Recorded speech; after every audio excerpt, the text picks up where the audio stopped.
อรุณสวัสดิ์ธรรมสวัสดีสวัสดีตอนเช้านะของวันที่19วันเสาร์ที่19เดือนเมษายน2568วันนี้ก็คงจะหมดแล้วกันเนาะปีใหม่สงกรานต์ เข้าสู่โหมดการทำงานตามปกติของคนศรัทธาญาติโยมพี่น้องคฤหัสถ์ญาติโยมชาวบ้านทั้งหลายตลอดถึงครูบาอาจารย์ต้อยเนาะก็เสร็จสิ้นประเพณีเสร็จสิ้นเวลาที่จะสนุกสนานเข้าสู่โหมดการทำงานของกันและกันต่อไปสัตว์เอาละนะวันนี้พบปะกันก็จะไหว้พระสวดมนต์แปลเสียก่อนที่จะไปทำกิจกรรมกิจการต่างๆต่อไป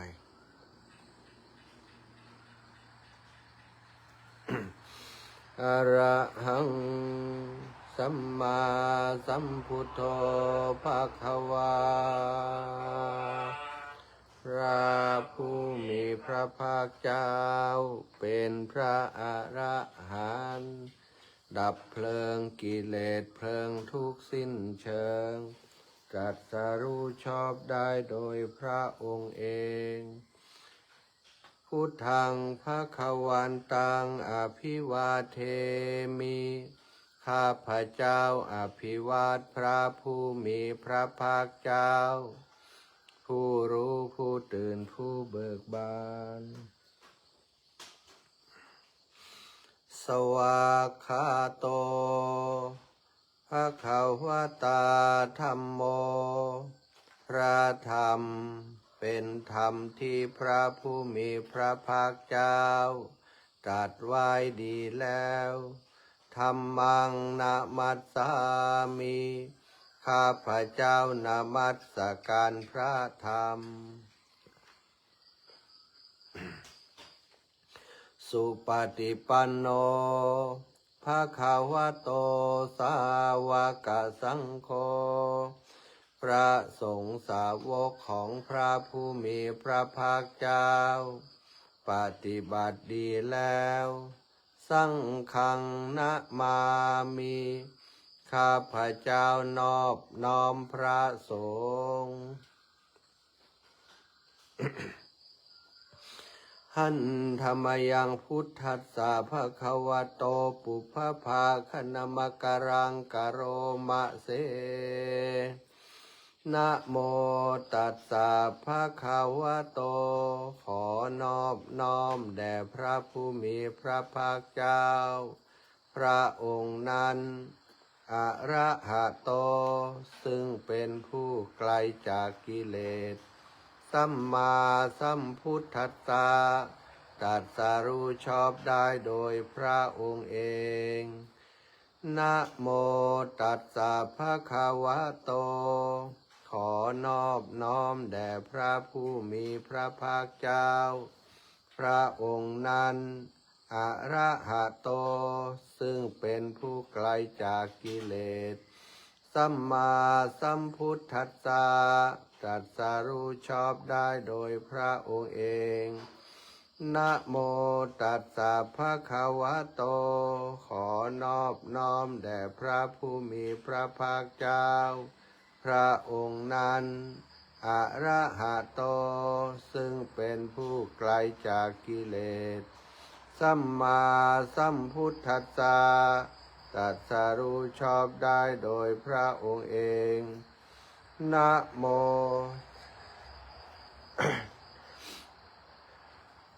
หันธรรมยังพุทธาภิทุติงกโรมะเสโยโสตถาคโตพระตถาคตเจ้านั้นพระองค์ใดอะระหังเป็นผู้ไกลจากกิเลสสัมมาสัมพุทโธเป็นผู้ตรัสรู้ชอบได้โดยพระองค์เองวิชชาจารณะสัมปันโนเป็นผู้ถึงพร้อมด้วยวิชาและจารณะสุขโตเป็นผู้ไปแล้วด้วยดี โลกาวิทูเป็นผู้รู้โลกอย่างแจ่มแจ้งอนุตตโรปุริสธรรมสารถีเป็นผู้สามารถฝึกบุรุษที่สมควรฝึกได้อย่างไม่มีใครยิ่งกว่าสัทธาเทวมนุษย์สานังเป็นครูผู้สอนของเทวดาและมนุษย์ทั้งหลายพุทโธเป็นผู้รู้ผู้ตื่นผู้เบิกบานด้วยธรรมปัคควาเป็นผู้มีความจำเริญจำแนกธรรมสั่งสอนสัตว์โยอิมังโลกังสเทวกังสมาระกังสพรัมมกังสัตสะมณพรัมมณิงปะชังสเทวมนุษย์สังสยังอภิญญาสัจฉิกัตตวาปเวเทสิพระผู้มีพระภาคเจ้าพระองค์ใดได้ทรงทำความดับทุกข์ให้แจ้งด้วยพระปัญญาอันยิ่งเองแล้วทรงสอนโลกนี้พร้อมทั้งเทวดามารพรหมและหมู่สัตว์พร้อมทั้งสมณพราหมณ์พร้อมทั้งเทวดาและมนุษย์ให้รู้ตามโยธรรมังเทเสสีพระผู้มีพระภาคเจ้าพระองค์ใดทรงแสดงธรรมแล้วอาทิกัลยาณังไพเราะในเบื้องต้นมัชเชกัลยาณังไพเราะในท่ามกลางปริโยสนะกัลยาณังไพเราะในที่สุดสัทธังสัพพยัญชนะเกวราปริปุณังปริสุทธังพระมจาริยังปกาเสเอสีทรงประกาศพรหมจรรย์คือแบบแห่งการปฏิบัติอันประเสริฐบริสุทธิ์บริบูรณ์สิ้นเชิงพร้อมทางอัฏฐะพร้อมทางพยัญชนะตะมหังภคะวันตังอภิปูชยามิข้าพเจ้าบูชาอย่างยิ่งเฉพาะพระผู้มีพระภาคเจ้าพระองค์นั้นตะมหังภคะวันตังศิรสนะมามิข้าพเจ้านอบน้อมพระผู้มีพระภาคเจ้าพระองค์นั้นด้วยเสียงกล่าว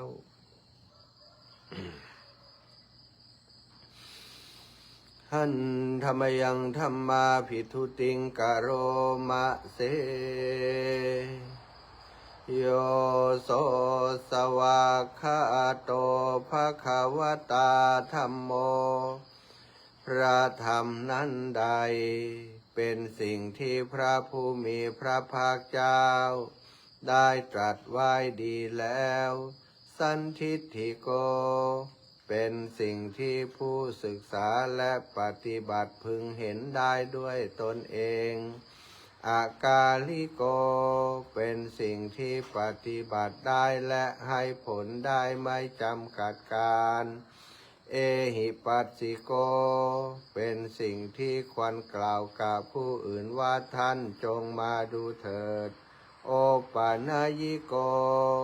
เป็นสิ่งที่ควรน้อมเข้ามาใส่ตัว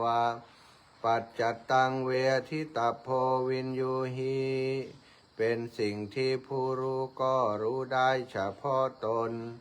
ตะมหังธัมมังอภิปูชยามิข้าพเจ้าบูชาอย่างยิ่งเฉพาะพระธรรมนั้นตะมหังธัมมังศิรสนะมามิข้าพเจ้านอบน้อมพระธรรมนั้นด้วยเสียงกล่าว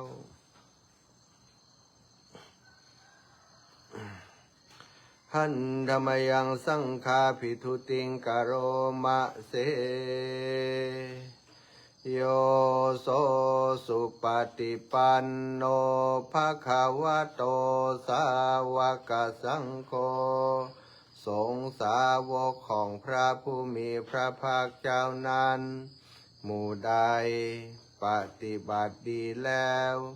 อุชุปฏิปันโนภควโตสาวกสังโฆส ฆ์สาวกของพระผู้มีพระภาคเจ้าหมู่ใด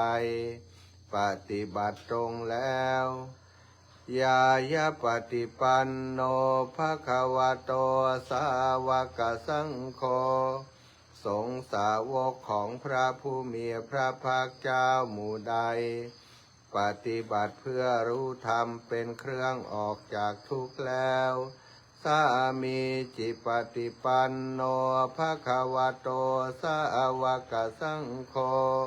สงฆ์สาวกของพระผู้มีพระภาคเจ้าหมู่ใดปฏิบัติสมควรแล้วยะที่ทางได้แก่บุคคลเหล่านี้คือ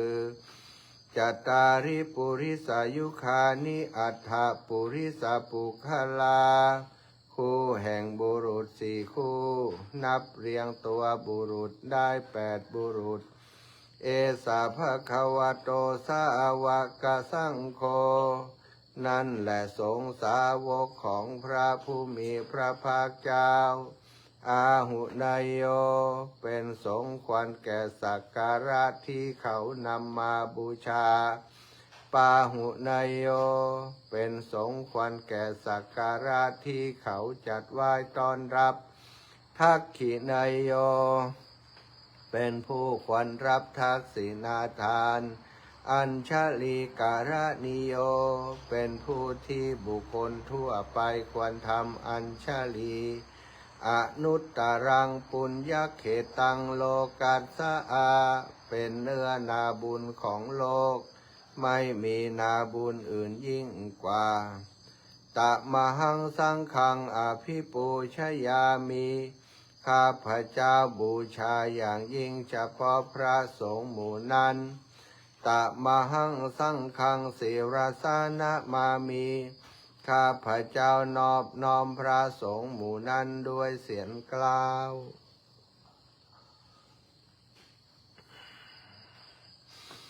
หันธรรมยังรัตนัตยปนามาคาทายโยเจวาสังเวคาปริกิตนาปาทันจาพนามะเส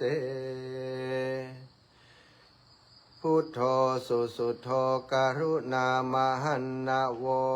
พระพุทธเจ้าผู้บริสุทธิ์มีพระกรุณาดุจห่วงมหันนพโยจัตตาสุทธภลยานโลจโนพระองค์ใดมีตาคือยานอันประเสริฐหมดจดถึงที่สุดโลกัสสะปาปูปกิเลสคาตโกเป็นผู้ฆ่าเสียซึ่งบาปและอุปากิเลสของโลกวันทามิพุทธังอหมาทะเรนตังข้าพเจ้าไหว้พระพุทธเจ้าพระองค์นั้นโดยใจเคารพเอื้อเฟื้อธัมโมปฏิโปวิยตัสสะสัทธุโนพระธรรมของพระศาสดาสว่างรุ่งเรืองเปรียบดวงประทีปโยมะคปากามตะเพทพินนโกจำแนกประเภทคือมรรคผลนิพพานส่วนใดโลกุตโรโยจะทัตถาทีปะโนซึ่งเป็นตัวโลกุตระและส่วนใดที่ชี้แนวแห่งโลกุตระนั้นวันทามิธรรมังอหมาทะเรนตังข้าพเจ้าไหว้พระธรรมนั้นโดยใจเคารพเอื้อเฟื้อสังโฆสุเขตาพยติเขตาสัญญิโตพระสงฆ์เป็นนาบุญอันยิ่งใหญ่กว่านาบุญอันดีทั้งหลาย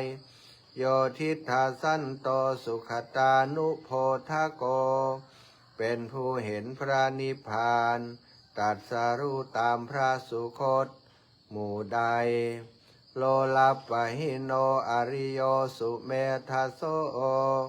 เป็นผู้ละกิเลสเครื่องโลเลเป็นพระอริยเจ้ามีปัญญาดีวันทามิสังฆังอหมาทะเรนตังข้าพเจ้าไหว้พระสงฆ์หมู่นั้นโดยใจเคารพเอื้อเฟื้อ อิเจวะเมกันตาภิปูชนายกัง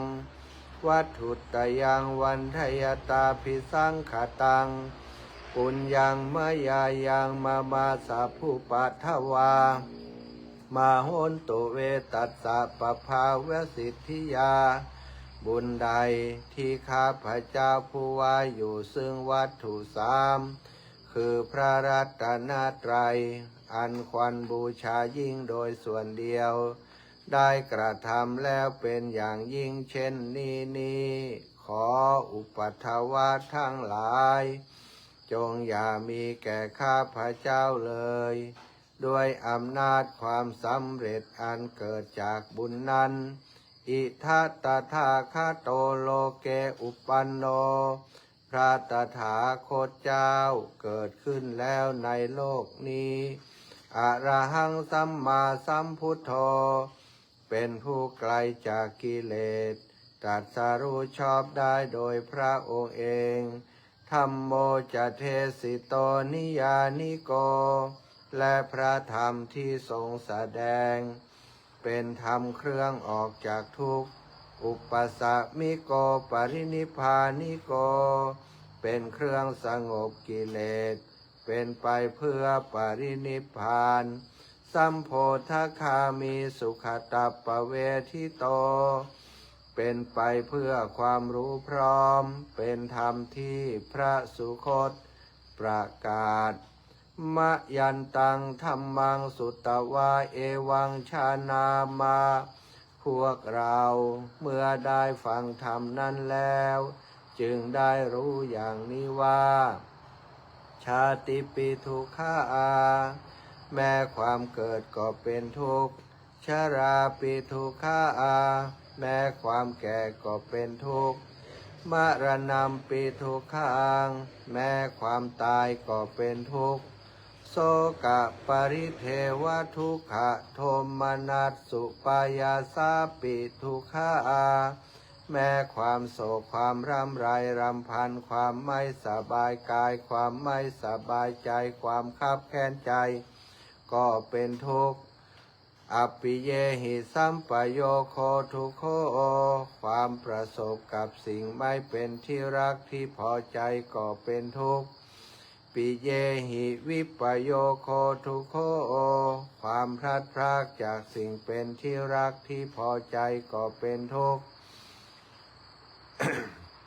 ยัมปิชังนรพติตัมปิทุกขังมีความปรารถนาสิ่งใด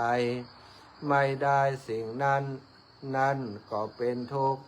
สังขิตเตนะปัญจุปาทานาขันธาทุกขาว่าโดยย่ออุปาทานนขันธ์ทั้งห้าเป็นตัวทุกข์เสยยะที่ทางได้แก่สิ่งเหล่านี้คือรูปูปาทานาขันธ์โทขันธ์อันเป็นที่ตั้งแห่งความยึดมั่นคือรูปเวทนูปาทานาขันธ์โทขันธ์อันเป็นที่ตั้งแห่งความยึดมั่นคือเวทนาสัญญูปาทานาขันธ์โทขันธ์อันเป็นที่ตั้งแห่งความยึดมั่นคือสัญญาสังขารูปาทานาขันธ์โทขันธ์อันเป็นที่ตั้งแห่งความยึดมั่นคือสังขารวิญญาณูปาทานาขันธ์โทขันธ์อันเป็นที่ตั้งแห่งความยึดมั่นคือวิญญาณเยสังปริญญายาเพื่อให้สาวกกำหนดรอบรู้อุปาทานขันธ์เหล่านี้เองธารมโนโสภควาจึงพระผู้มีพระภาคเจ้านั้นเมื่อยังทรงพระชนอยู่เอวังพหุลังสาวเกวิเนติย่อมทรงแนะนำสาวกทั้งหลายเช่นนี้เป็นส่วนมากเอวังภาคาจปนัสสะภะคะวะโตสาวเกสุอนุสาสนิภะหุลาปวัตติอันหนึ่งคำสั่งสอนของพระผู้มีพระภาคเจ้านั้นย่อมเป็นไปในสาวกทั้งหลายส่วนมากมีส่วนคือการจำแนกอย่างนี้ว่า รูปังอนิจจังรูปไม่เที่ยงเวทนาอนิจจาเวทนาไม่เที่ยงสัญญาอนิจจาสัญญาไม่เที่ยงสังขาราอนิจจาสังขารไม่เที่ยงวิญญาณังอนิจจังวิญญาณไม่เที่ยงรูปังอนัตตารูปไม่ใช่ตัวตนเวทนาอนัตตาเวทนาไม่ใช่ตัวตนสัญญาอนัตตาสัญญาไม่ใช่ตัวตนสังขาราอนัตตาสังขารไม่ใช่ตัวตนวิญญาณังอนัตตาวิญญาณไม่ใช่ตัวตนสัพเพสังขาราอนิจจาสังขารทั้งหลายทั้งปวงไม่เที่ยงสัพเพธัมมาอนัตตาติธรรมทั้งหลายทั้งปวงไม่ใช่ตัวตนดังนี้แต่มายังโอตินามาพวกเราทั้งหลายเป็นผู้ถูกครอบงำแล้วชาติยาโดยความเกิดชรามรณเนนาโดยความแก่และความตายโสเกหิปริเทเวหิทุเคหิโทมนาเสหิอุปายาเสหิโดยความโศกความร่ำไรรำพันความไม่สบายกายความไม่สบายใจความคับแค้นใจทั้งหลายทุกโคตินนาเป็นผู้ถูกความทุกข์อย่างเอาแล้วทุกขปเรตาเป็นผู้มีความทุกข์เป็นเบื้องหน้าแล้วอเปวะนามิมัตตะเกวรัสสะทุกขขันธัสสะอันตกิริยาปัญญาเยธาอาติทำฉะไหนการทำที่สุดแห่งกองทุกข์ทั้งสิ้นนี้จะพึงปรากฏชัดแก่เราได้จิระปรินิพพุตัมปิตังภคะวันตังอุทิศะอระหันตังสัมมาสัมพุทธังเราทั้งหลายอุทิศเฉพาะพระผู้มีพระภาคเจ้าผู้ไกลจากกิเลสตรัสรู้ชอบได้โดยพระองค์เองแม้ปรินิพพานนานแล้วพระองค์นั้นศรัทธาอัคครัสสมะอนาคาริยังปภาชิตาเป็นผู้มีศรัทธาออกบวชจากเรือนไม่เกี่ยวข้องด้วยเรือนแล้วตัดสมิงภควติพรหมจาริยังจารามาประพฤติอยู่ซึ่งพรหมจรรย์ในพระผู้มีพระภาคเจ้าพระองค์นั้นภิกขุนางสิกขาสาชีวสัมมาปันนาถึงพร้อมด้วยสิกขาและธรรมเป็นเครื่องเลี้ยงชีวิตของภิกษุทั้งหลายตังโนพรหมจาริยังอิมัสสะเกวรัสสะทุกขขันธัสสะอันตกิริยายาสังวัตตตุขอให้พรหมจรรย์ของเราทั้งหลายนั้นจงเป็นไปเพื่อการทำที่สุดแห่งกองทุกข์ทั้งสิ้นนี้เถิดศรัทธาญาติโยมตั้งหลายไหว้พระสวดมนต์เรียบร้อยแล้วต่อไปก็จะได้อธิษฐานปฏิบัติสักเล็กน้อยเพื่อเป็นการฝึกฝนคัดเกลาในเบื้องต้นเนาะศรัทธาญาติโยมมีโอกาสมีเวลาก็ปฏิบัติทุกเช้าทุกค่ำบางคนตื่นมาตั้งแต่เช้าก็ถือวัดปฏิบัติแบบนี้นั่งสมาธิเนาะเล็กน้อยสวดมนต์นั่งสมาธิแล้วก็ไปทำงานก็เป็นแบบอย่างที่ดีเนาะถ้าศรัทธามีเวลาก็ปฏิบัติกันทุกวันเนอะก่อนปฏิบัติจะสมาทานเหียก่อนก็จะเป็นการดี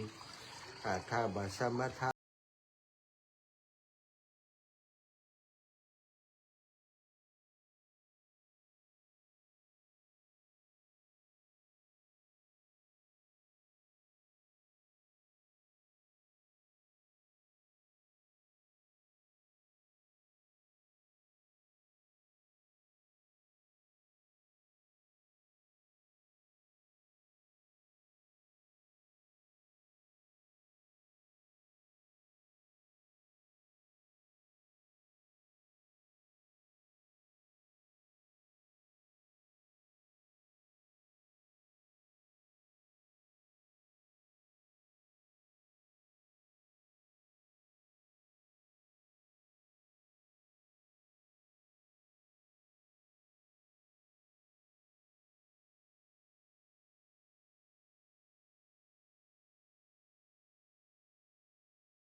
สาธุข้าพเจ้าขอตั้งจิตอธิษฐานด้วยอำนาจแห่งบุญกุศลที่ข้าพเจ้าได้บำเพ็ญแล้วนี้จงเป็นพลวะปัจจัยเป็นนิสัยตามทรงให้มีความสุขความเจริญและเกิดปัญญาญาณทั้งชาตินี้ชาติหน้าตลอดชาติอย่างยิ่งจนถึงความพ้นทุกข์คือพระนิพพานในอนาคตการโน้นเถิด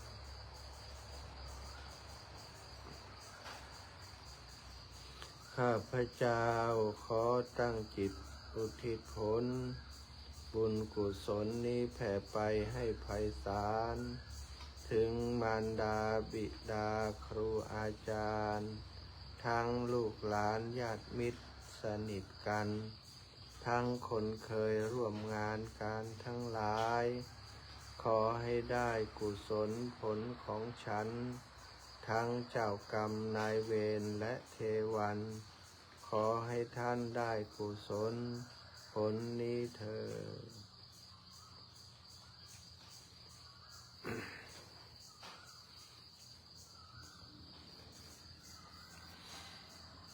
อิตังทานากรรมังนิพพานาปัจจโยโหนตุโนนิจจังอิตังศีลกรรมังนิพพานาปัจจโยโหนตุโนนิจจังอิตังภาวนากัมมังนิพพานาปัจจโยโหนตุโนนิจจังยังกินจิกุสาลังกัตตพังกัมมังสัพเพหิกาเตหิกาตังปุญญังโนอนุโมทันตุสุนันตุโพนโตเยเตวะอัสสมิงทาเนอาทิคาตาทีขายุกาสัทธาโหนตุสัพพสัตตาสุขีอัตตานังปาริหารันตุมาตาปิตาสุขิตาโหนตุทุกขาปามุนจันตุสัพเพยะตากาสุขิตาโหนตุทุกขาปามุนจันตุสัพเพอายาตากาสุขิตาโหนตุทุกขาปามุนจันตุสัพเพปิสาสัพเพยัคขาสัพเพเปตาสุขิตาโหนตุทุกขาปามุนจันตุสัพเพนักขัตตาสุขิตาโหนตุทุกขาปามุนจันตุสัพเพเทวาสุขิตาโหนตุทุกขาปามุนจันตุสัพเพอาจาริยุปัชฌายาสุขิตาโหนตุทุกขาปามุนจันตุสัพพสัมปตินังสมิจฉันตุโวอะระหังสัมมาสัมพุทโธภคะวาพุทธังภคะวันตังอภิวาเทมิสวากขาโตภคะวตาธัมโมธัมมังนะมัสสามิสุปฏิปันโนภะคะวะโตสาวกสังโฆสังฆังนะมามิ